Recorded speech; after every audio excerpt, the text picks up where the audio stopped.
आप सब अच्छे होंगे, स्वस्थ होंगे। तो जैसा कि मैं समय समय पर आपके लिए आपकी एजुकेशन से रिलेटेड वीडियो लाता रहता हूँ, क्योंकि चैनल का नाम भी है एम के एडू एंटरटेन, तो एजुकेशन तो होनी चाहिए ना, एंटरटेन ही एंटरटेन नहीं होना चाहिए। तो इसीलिए मैं आज कुछ हटके टॉपिक लेके आया हूँ। वैसे तो प्रिपरेशन से रिलेटेड आते हैं, कम्पिटिटिव एग्जाम से जितने भी टॉपिक होते हैं, लेकिन एक डिमांड थी एक बच्चे की, तो उससे रिलेटेड मैं, क्योंकि आपके क्लास 10th के बोर्ड एग्जाम्स, 12th के बोर्ड एग्जाम्स वो भी आपके नज़दीक आ रहे हैं, तो मैंने सोचा आज कुछ अलग अलग पढ़ाते हैं, कुछ डेली कैलकुलेशन वगैरह, मैथमेटिक्स वगैरह तो चलता रहता है। तो आज केमिस्ट्री का टॉपिक है।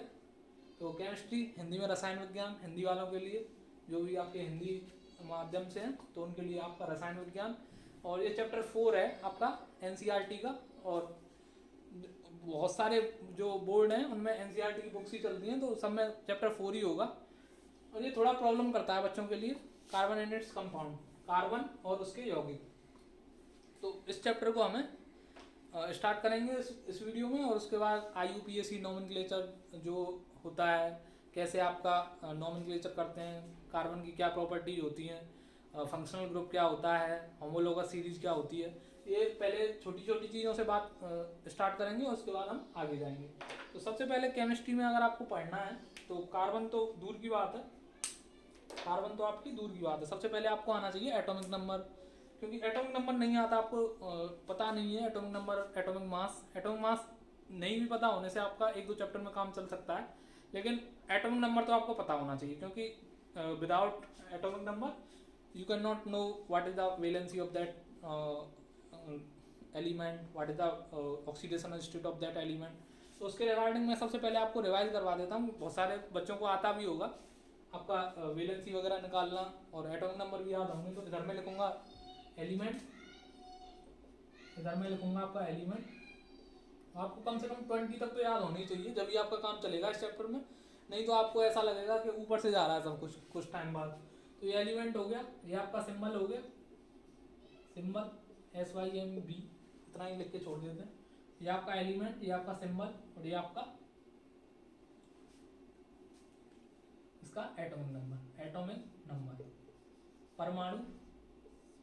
तो परमाणु आपका संख्या, परमाणु संख्या होती है एटॉमिक नंबर, जो कि आपके number of proton, number of neutron के बराबर होती है, sorry number of proton and number of electron के बराबर होती है किसी भी आपके एलिमेंट में। तो एलिमेंट को हिंदी में बोलते हैं, मैं हिंदी वालों के लिए भी थोड़ा सिंपल कर देता हूँ, उनके लिए भी बता देता हूँ, क्योंकि लिखना तो पॉसिबल नहीं है।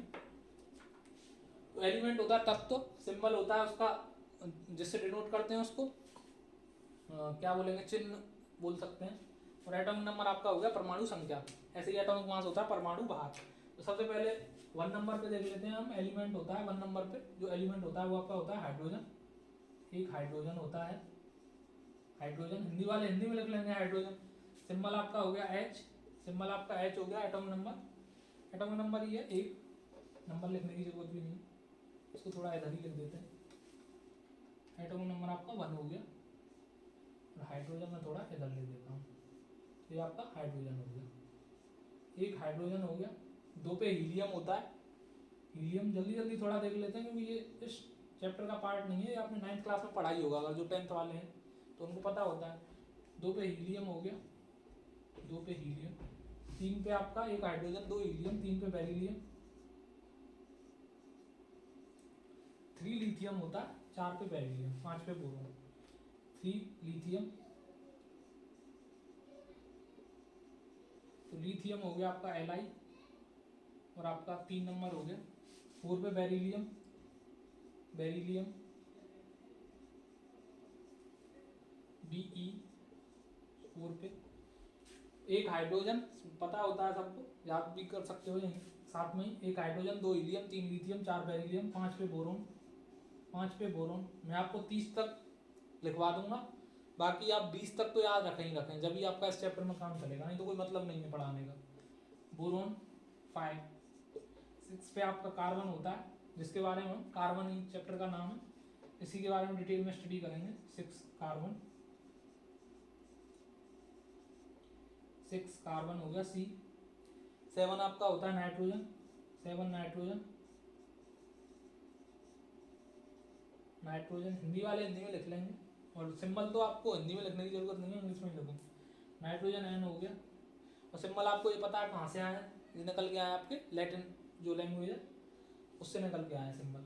उसमें इसका नाम कुछ ऐसा रहता होगा, क्योंकि जैसे आगे भी आपने पढ़ा होगा कि जो गोल्ड होता है उसका AU होता है, तो AU उसका एक्चुअली नाम होता है आपका लैटिन भाषा में, AU से स्टार्ट होता है। जैसे AG सिल्वर होता है, तो कुछ कहीं कहीं थोड़ा रहता है, मरकरी का HG होता है।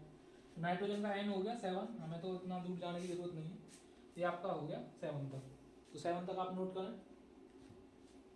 8 से देख लेते हैं, क्योंकि आप बैक करके देख सकते हो वीडियो, पॉज करके भी देख सकते हो, मुझे जल्दी से बताना है ये चीज़, क्योंकि इसके बिना काम चलेगा नहीं अपना। तो ये आपके मैंने आपको 7 तक बता दी। 8 पे आपका ऑक्सीजन होता है, ऑक्सीजन हिंदी वाले ऑक्सीजन लिख लेंगे O, और ये आपका 8। 9 पे आपका नियोन, जो कि नोबल गैस है, नियोन Ne, नियोन 9 हो गया। 10 पे आपका सोडियम, जैसे सोडियम है इसका सिंबल देखो आप, तो S से स्टार्ट हो रहा है, होना तो S चाहिए लेकिन Na है इसका, सोडियम, तो 10 हो गया। 11 सॉरी फ्लोरीन छूट गया है, सोडियम 11 है। फ्लोरीन जो कि हेलोजन है, हेलोजन ग्रुप का पार्ट है, 17 ग्रुप में आता है फ्लोरीन। फ्लोरीन आपका 10 हो गया। 11 मैंने बता ही दिया आपका सोडियम Na। 12 आपका हो गया आपका मैग्नीशियम, मैग्नीशियम, और एक होता है मैंगनीज, तो मैंगनीज आपका 25 होता है, ये ध्यान रखना। तो मैग्नीशियम Mg हो गया सिंपली, ये 12 हो गया। 13 पे आपका एल्युमिनियम होता है, जिसका जहाज बनता है, एल्युमिनियम, एल्युमिनियम Al सिंबल हो गया, और ये 13 हो गया। तो ये हमने देख ली 8, 9, 10, 11, 12, 13। अब आगे देखते हैं 14 से 20 तक। तो 14 पे हो गया आपका सिलिकॉन, सिलिकॉन हिंदी वाले हिंदी में लिख लेंगे, SI सिंबल होता है, SI स्मॉल I। सिलिकॉन 15 आपका फास्फोरस होता है, 15P symbol, phosphorus.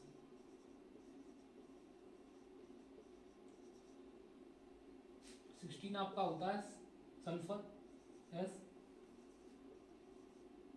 Sulphur PHUR भी लिख सकते हो, FUR भी लिख सकते हो, as per your convenience, sulphur.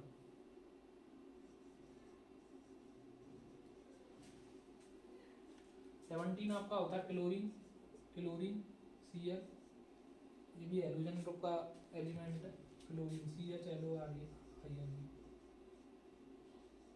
Chlorine. 18 पे आपका आर्गन होती है नोबल गैस, आर्गन Ag होता है आर्गन का, Ar नहीं होता, Ag तो सिल्वर है, आर्गन का Ar ही होता है। 18 19 आपका होता है पोटेशियम, के लिखते हैं इसको, पोटेशियम बहुत ही रिएक्टिव एलिमेंट है, तुरंत आग लग जाती है, इसीलिए इसे केरोसिन में रखा जाता है, पोटेशियम और सोडियम को। ये सारी चीज़ें हैं। 20 आपका हो गया, 20 पे आपका हो गया क्या, कैल्शियम। दांतों में होता है कैल्शियम, हड्डियों में होता है सबसे ज़्यादा कैल्शियम। तो ये आपका 20 तक हो गया। 21 होता है आपका स्कैंडियम। अब 20 तक याद कर लो, बहुत है, मोर देन एनफ है आपके लिए, 10th वालों के लिए, और 11th वालों को तो पढ़ना पड़ेगा भाई। स्कैंडियम 22 होता है टाइटेनियम,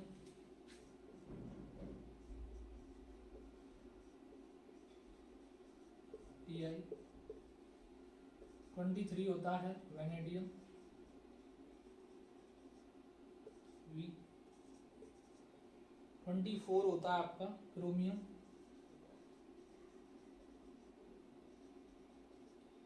Cr। 25 होता है आपका 25 क्या होता है, मैग्नीज,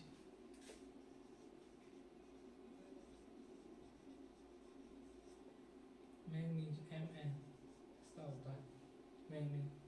26 आपका लोहा होता है, Fe आयरन। 27 आपका होता है कोबाल्ट। कोबाल्ट का थोड़ा ध्यान रखना, CO और Cu होता है कॉपर का, जो कि आपका 29 पे। 27 कोबाल्ट हो गया। 28, 29, 30 और देख लेते हैं, इसको नोट कर लो। 28 पे हो गया आपका निकिल, Ni।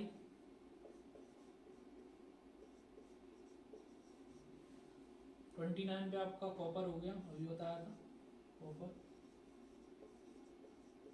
30 पे आपका जिंक हो गया, Zn। तो ये तो मैंने आपको बता दिए एलिमेंट्स के बारे में। एलिमेंट्स ये हैं आपके, इनके सिंबल ये हैं, एटॉमिक नंबर आपको पता होना चाहिए। अब देख लेते हैं थोड़ा एटम की स्टडी कर लेते हैं, हल्की सी थोड़ी सी स्टडी कर लेते हैं। एटम आपको पता ही है, एटम में क्या होता है, एटम तीन पार्ट में सब डिवाइडेड होता है। जिसका न्यूक्लियस होता है, न्यूक्लियस में आपके दो चीज़ बैठी होती हैं। न्यूक्लियस में आपकी दो चीज़ बैठी होती हैं, क्या क्या, एक आपका, दूसरे पेन से लिखते हैं, एक आपका प्रोटॉन होता है और एक आपका न्यूट्रॉन होता है। प्रोटॉन और न्यूट्रॉन अंदर होते हैं एटम में। कोई एटम है उसकी स्ट्रक्चर है, तो कोई एटम है उसमें प्रोटॉन न्यूट्रॉन अंदर होते हैं। ये सब आपने पढ़ा होगा, मैं आपको केवल एक आइडिया दे रहा हूँ बेसिक। बाहर न्यूट्रॉन इलेक्ट्रॉन चक्कर लगा रहे होते हैं, इलेक्ट्रॉन, ये इलेक्ट्रॉन, ये इलेक्ट्रॉन, ये इलेक्ट्रॉन, ये इलेक्ट्रॉन, ऐसे करके चक्कर लगा रहे होते हैं इलेक्ट्रॉन बाहर में। क्योंकि इस चैप्टर में इन चीज़ों की जरूरत पड़ेगी। ये आपके इलेक्ट्रॉन होते हैं, बाहर में चक्कर लगा रहे होते हैं। किसी भी सेल में, सेल मतलब जो KLMN जो सेल होती हैं, इनके बारे में आपको पता होगा। KLMN 4 सेल होती हैं, आगे भी होती हैं। KLMN इतना ही पढ़ना है, क्योंकि 20 तक जितनी भी हैं उसमें इतना ही सेल कवर होता है। तो उसमें अगर आपको इलेक्ट्रॉन की संख्या निकालनी है, कितने इलेक्ट्रॉन होते हैं, तो वो आपको फॉर्मूला होता है 2n²। 2n²। n यहाँ पे क्या है, 1 2 3 4 रखना है, आपको पता चल जाएगा। जैसे मुझे K सेल में निकालना है, तो मैं n की वैल्यू क्या रखूँगा, 1, तो यहाँ पे आ जाएगा 2 × 1 का स्क्वायर। तो कितना आ जाएगा, पहली जो सेल है K सेल है उसमें कितने इलेक्ट्रॉन होंगे, 1 × 2, 2 इलेक्ट्रॉन होंगे। दूसरी जो सेल है उसमें कैसे निकालेंगे, 2 × 2 का स्क्वायर, तो कितने इलेक्ट्रॉन होंगे, 2 2 2 4, 4 2 8। n की वैल्यू नेचुरल नंबर है, n कोई भी यहाँ पे natural number, not whole number. Whole number होता तो 0 भी होता। 3 रखेंगे तो 3 3 या 9, 3 रखेंगे 2 की जगह, 3 3 या 9 2 या 18। यहाँ पे 18 m सेल हो गई। n में कितने हो जाएंगे, 4 रखेंगे, 4 4 या 16, 16 2 या 32। तो ये मैंने आपको बेसिक आइडिया दे दिया कि कितने इलेक्ट्रॉन होते हैं। मैक्सिमम कितने हो सकते हैं, हो तो इसमें 8 की जगह 5 भी हो सकते हैं, लेकिन मैक्सिमम आपके 8 ही होंगे। अब बात करते हैं कार्बन की। ये तो हमने बेसिक थ्योरी पढ़ ली इसकी।